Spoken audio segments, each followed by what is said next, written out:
Assalamualaikum warahmatullahi wabarakatuh. Asyhadu an la ilaha illallah, asyhadu anna Muhammadar Rasulullah. Allahumma sholli ala Muhammad wa ala ali Muhammad, amma ba'du. Alhamdulillah, ananda semua kita diberikan kesehatan, keberkahan oleh Allah Subhanahu wa taala untuk tetap saling bisa menyapa walaupun melalui media online. Hari ini Ustaz akan sedikit memberikan pembelajaran sejarah. Walaupun kita dalam kondisi sekarang ini, situasi yang seperti ini, tapi insya Allah kita sebagai pribadi muslim yang baik harus tetap semangat, tetap belajar dari rumah, tetap bekerja dari rumah, beribadah dari rumah, dan kita manfaatkan waktu dengan sebaik-baiknya.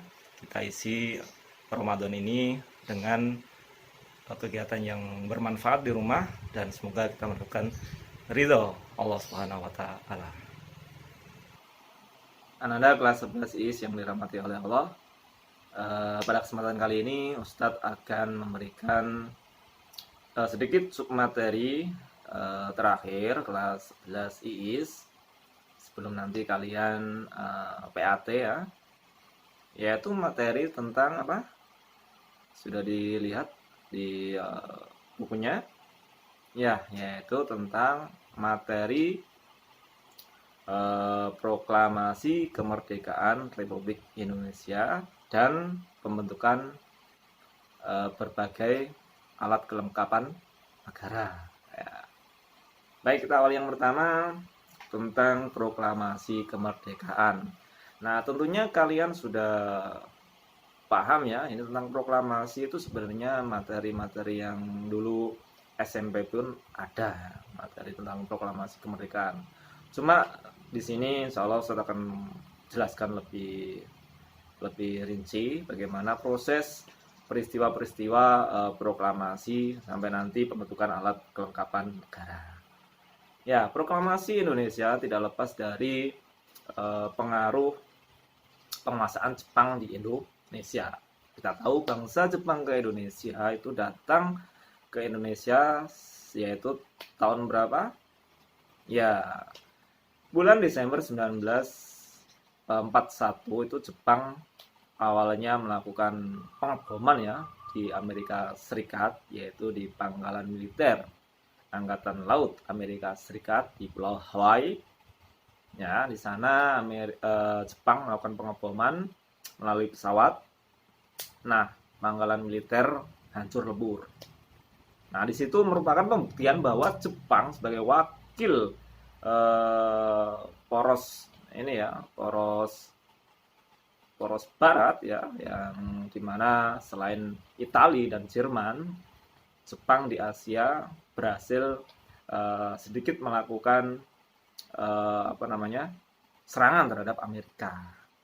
Dan ini membuktikan bahwa ini loh, saya di Asia punya kekuatan seperti itu. Setelah Jepang tahun 1905 juga pernah mengalahkan bangsa Rusia. Nah, Jepang di sini tentunya dia paham ya, setelah melakukan pengeboman ya, penghancuran pangkalan militer, mereka suatu saat pasti akan dibalas dendam oleh Amerika. Nah, gimana langkah yang dilakukan oleh Jepang sehingga nanti mereka bisa mewaspadai ya serangan balik Amerika. Tentunya Jepang di sini tidak tinggal diam. Mereka juga orang-orang yang pandai.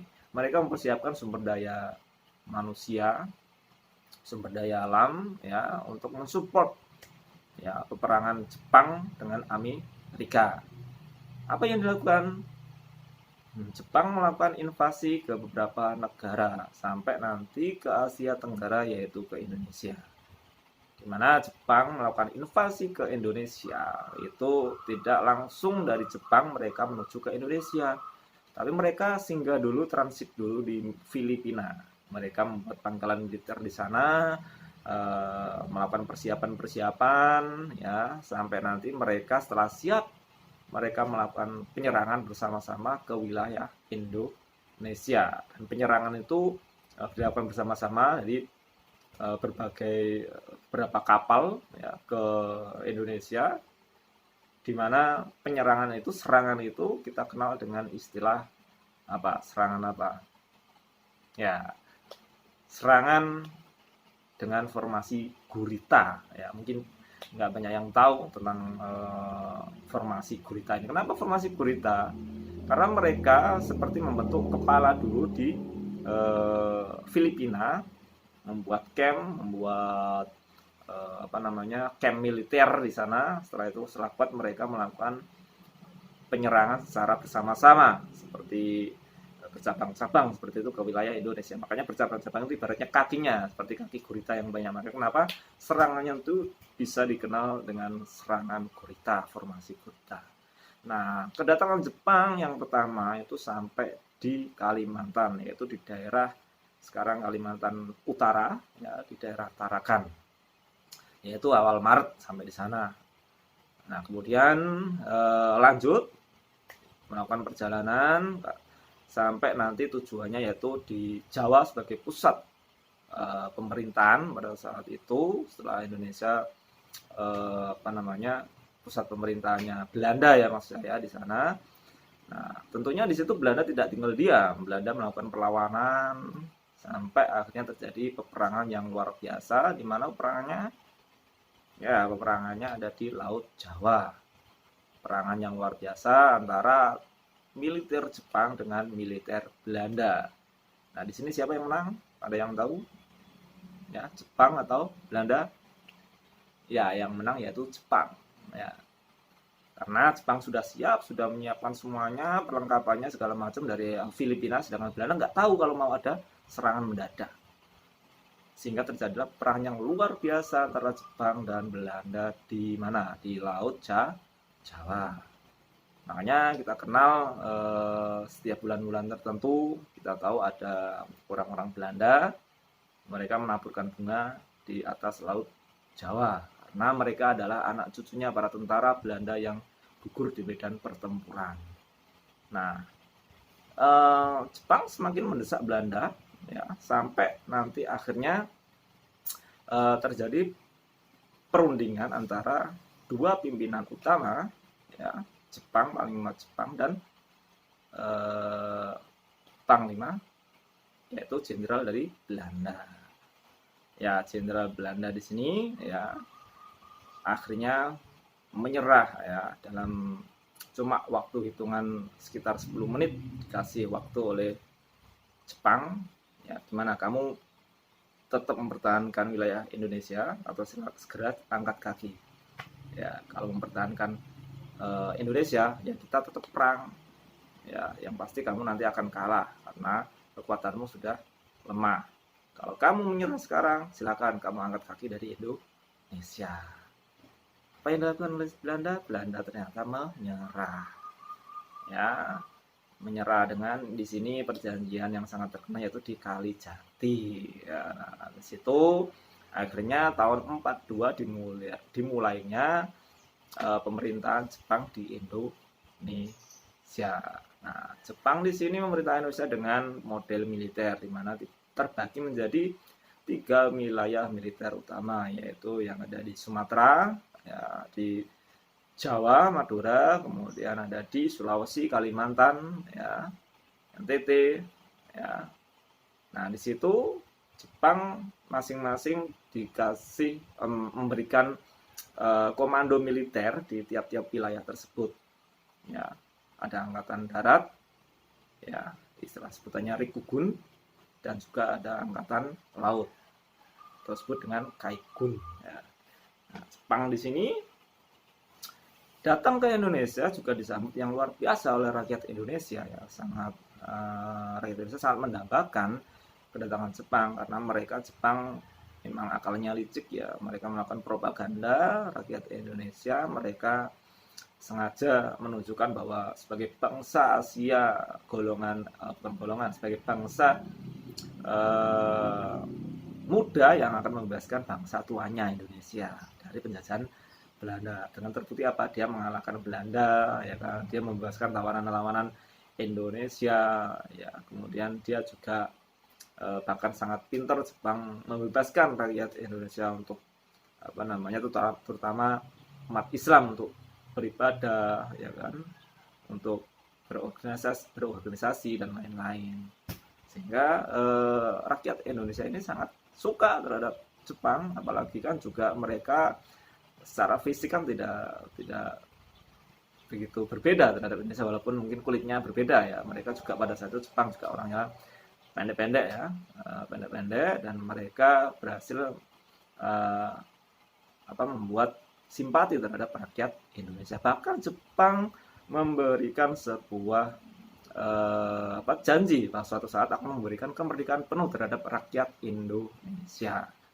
Nah, ini yang membuat pihak Indonesia sangat suka terhadap Jepang. Tapi pada kenyataan selama 3,5 tahun semua janji Jepang tersebut tidak terrealisasi ya. Bahkan Jepang sangat mengeksploitasi sumber daya alam dan sumber daya manusia. Sumber daya alam seperti bahan-bahan pokok, beras dan lain-lain itu diangkut di Jepang semuanya. Kemudian orang-orang sumber daya manusia, orang-orang Indonesia dia suruh untuk bekerja, ya kan, dengan kerjaan paksa, tapi mereka tidak digaji. Kita kenal dengan istilah apa pekerjaannya? Ya, romusa. Ya, romusa ini dikenal sebagai pahlawan pekerja katanya, sebagai embel-embel di sini Jepang, sehingga agar rakyat Indonesia mau bekerja pada Jepang. Bahkan Jepang membuat sistem pemerintahan sampai tingkat RT yang kita tahu sekarang tetap kita gunakan untuk mendata para pemuda-pemuda Indonesia yang siap untuk diajak berperang, untuk dapat bekerja. Ya. Karena kenapa? Jepang tahu bahwa kelak Amerika akan melakukan serangan balik, sehingga Jepang harus mempersiapkan militer cadangannya, yaitu dengan cara apa? Mereka membagi rakyat Indonesia, terutama kaum pemuda, dalam berbagai organisasi militer. Ya, mulai dari Keibodan, Seinandan, ya kan, Heiho, Peta.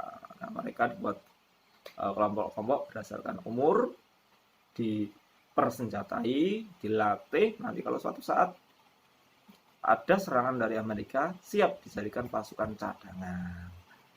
Nah, tapi walau alam ya qadarullah, Jepang tanpa harus melakukan peperangan dengan Amerika, Jepang akhirnya kalah dari Amerika. Loh, kok bisa kalah, Ustaz? Kenapa? Ya kan? Ternyata Amerika punya senjata ampuh tanpa melakukan peperangan. Ya, Amerika selama kurang lebih 3,5 tahun tadi mengembangkan program reaksi nuklirnya ya. Amerika membuat bom, tidak cuma bom yang ukuran kecil, tapi bom raksasa ya, bom raksasa yang dikenal dengan istilah bom atom. Nah, bom atom percobaan pertama ini Amerika membuat sebuah bom yang dinamai oleh Amerika, apa namanya?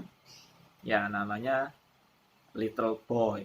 Ya, bom di sini oleh Amerika akan disasarkan ya, sasarannya yaitu di kota mana? Di mana?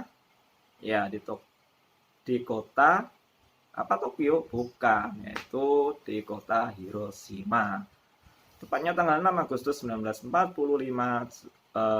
Amerika Serikat ya melemparkan bom tersebut dari pesawat dan boom. Nah, terjadilah bom yang luar biasa memporak-porandakan kota, penduduk, melumpuhkan semua sektor kehidupan di situ. Tanpa lama, berjarak sekitar 3 hari kemudian, ya belum sembuh luka yang pertama, Jepang, Amerika Serikat mengirimkan bom yang berikutnya. Di sini bomnya lebih besar. Namanya yaitu apa? Iya, namanya Fat Man. Bom ini diledakkan di mana? Iya, diledakkan di Nagasaki. Dan akhirnya Jepang benar-benar lumpuh.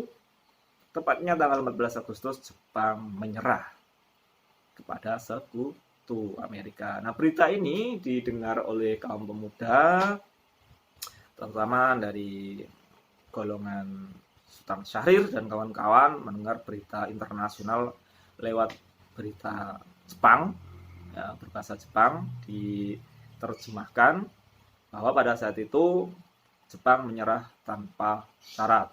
Di mana penyerahan tanpa syarat ini Jepang dilakukan tidak di Jepang, tapi yaitu di Vietnam, di Dalat. Di mana ada tokoh Indonesia, Ir Soekarno, Muhammad Hatta diundang ke sana untuk mengetahui bahwa Jepang sudah kalah dan Jepang akan memberikan segera kemerdekaan Indonesia kepada kemerdekaan Indonesia tersebut. Nah, di sini golongan muda punya pemikiran yang lain. Artinya apa? Golongan muda berunding, dan hasil dari perundingan itu golongan muda bersepakat untuk segera kita bisa memproklamasikan kemerdekaan. Setelah Soekarno, Muhammad Hatta turun ya dari Vietnam, langsung didatangi oleh golongan muda, diajak berunding untuk segera memproklamasikan kemerdekaan. Tapi apa yang dikatakan oleh Ir Soekarno dan kawan-kawan, orang-orang golongan tua, ternyata tidak sepaham terhadap golongan muda, karena dianggap golongan muda terlalu tergesa-gesa, ibaratnya apa? Ibaratnya terburu-buru, jangan gegabah. Karena apa yang kita lakukan kalau gegabah itu nggak baik, ya kan? Karena sesuatu yang terburu itu datangnya dari setan, ya. Makanya golongan muda berpikir, ya, kita sekarang sebentar lagi akan dikasih oleh Jepang kemerdekaan, ya kita tunggu seperti apa nanti, karena kita tahu Jepang sudah kalah. Tapi golongan muda tidak mau. Golongan muda namanya jiwa muda yang menggelora, ya, dia ingin ngapain nunggu Jepang, ya kan? Kita ingin segera merdeka kok, ya kan? Ngapain nunggu-nunggu dari pemberian Jepang? Golongan muda bertindak seperti itu karena ada dua alasan utama.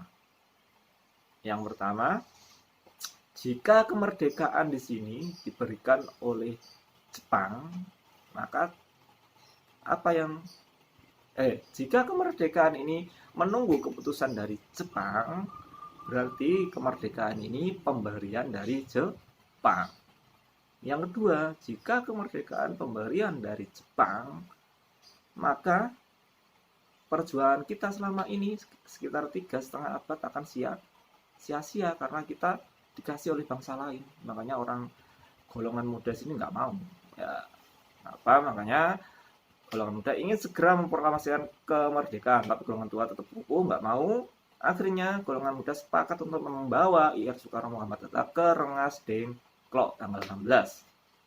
Di Rengas Dengklok, di sana di rumahnya seorang yang berketurunan Tionghoa, dilakukan perundingan, diskusi dan lain-lain. Akhirnya Ahmad Subarjo, seorang tokoh golongan tua dari Jakarta, menjemput Ir Soekarno Muhammad Hatta ke Rengas Dengklok dan mengatakan kepada golongan muda bahwa pasti selambat-lambatnya besok tanggal 17 akan dilaksanakan proklamasi. Jika tidak, maka taruhannya adalah nyawanya Ahmad Subarjo. Akhirnya disepakati, golongan tua dibawa kembali lagi ke Jakarta.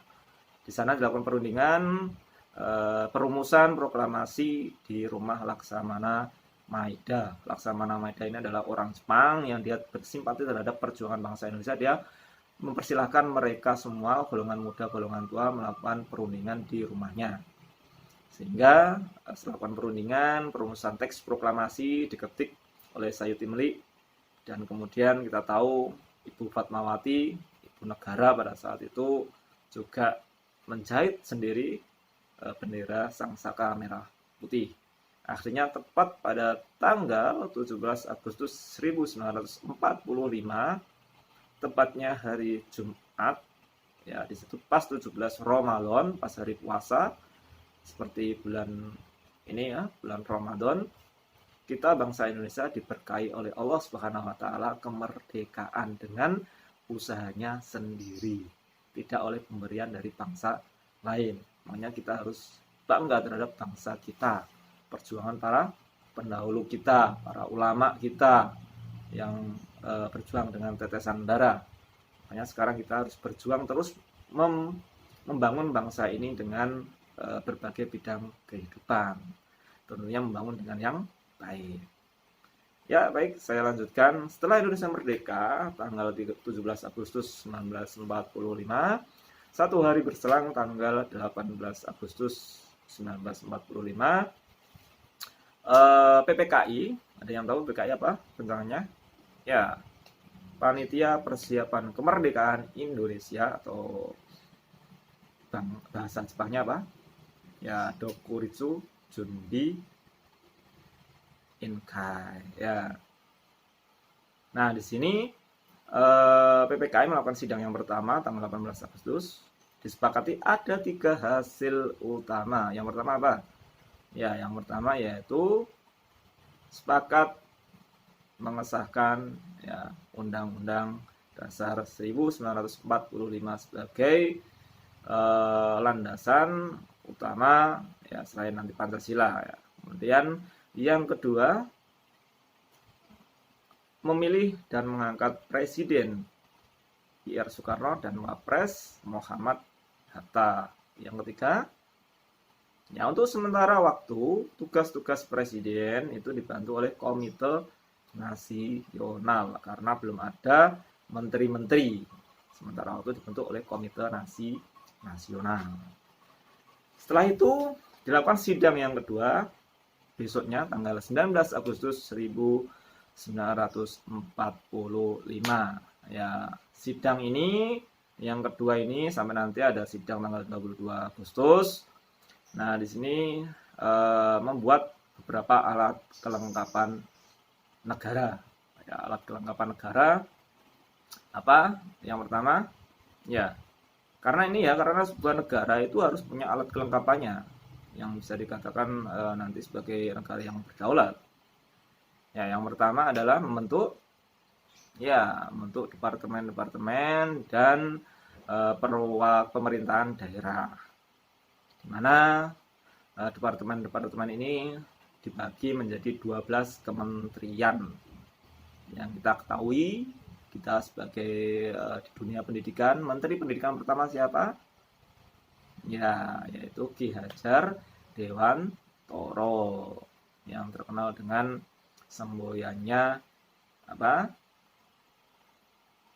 Ya, ing ngarsa sung tulodo, ing madya mangun karsa tuturi handa yani. Itu Ki Hajar Dewantoro. Kemudian setelah itu juga dibagi pemerintahan daerah menjadi 8 provinsi ya.